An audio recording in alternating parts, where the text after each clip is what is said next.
बेटी एक बार चल के लड़के को देख तो लो। मेरा दावा है कि लड़का तुम्हें बहुत पसंद आएगा। बाला बहुत अच्छा लड़का है। हाँ हाँ बेटी, हम लोग तुम्हारे दुश्मन तो नहीं है। किसी अच्छे लड़के से ही तुम्हारी शादी करवाएंगे ना। आखिर तू हमारी इकलौती बेटी है। अच्छा ठीक है माँ, अब ज़्यादा भावुकतापूर्ण शब्दों का इस्तेमाल ना करो। मैं चलने के लिए तैयार हूँ। चलो फिर, बिना देर के हम सब चलते हैं। सभी बाला के घर पहुंचते हैं। अरे क्या बात है बहन जी, अभी तक आपका बेटा नहीं आया? जी बस आता ही होगा। तभी वहां बाला आता है। लो जी, आ गया मेरा बेटा। ये लोग तुझे देखने आए हैं और ये इनकी बेटी नम्रता है। बाला के सर पर बिल्कुल बाल नहीं होते। ये देख नम्रता और उसके परिवार वालों की आंखें फटी की फटी रह जाती है।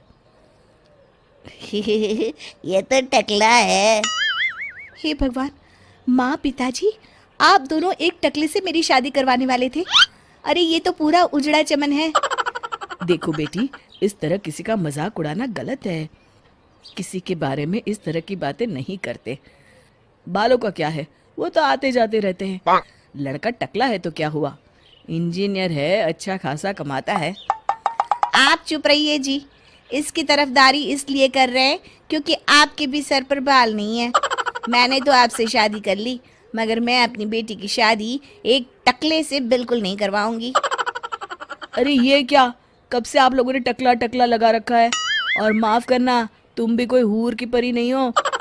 तुम लोग मेरे घर में आकर मेरी ही बेइज्जती कर रहे हो। निकल जाओ यहाँ से।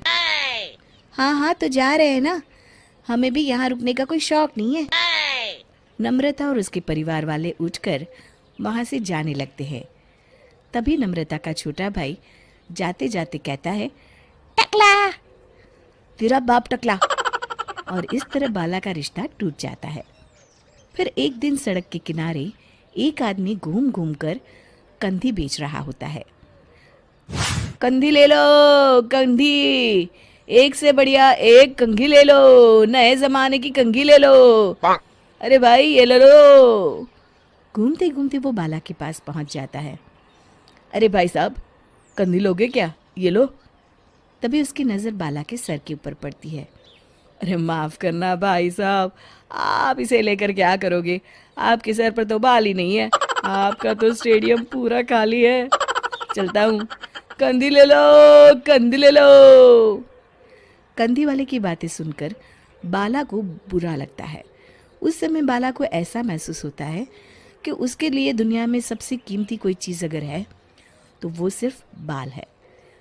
बाला सड़क पर चलते हुए लोगों के बाल बड़े गौर से दिखता है।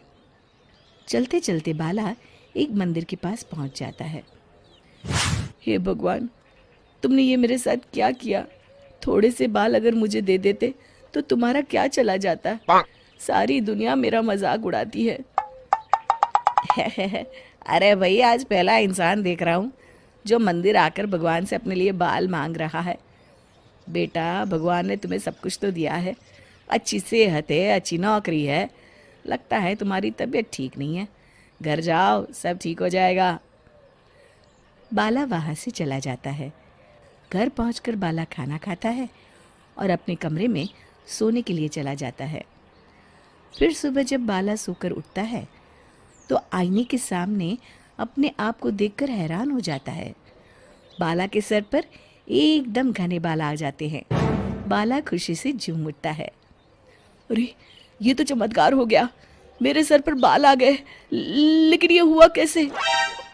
दोस्तों, अगर आप इस कहानी का दूसरा भाग देखना चाहते हैं तो हमें कमेंट करके ज़रूर बताएं।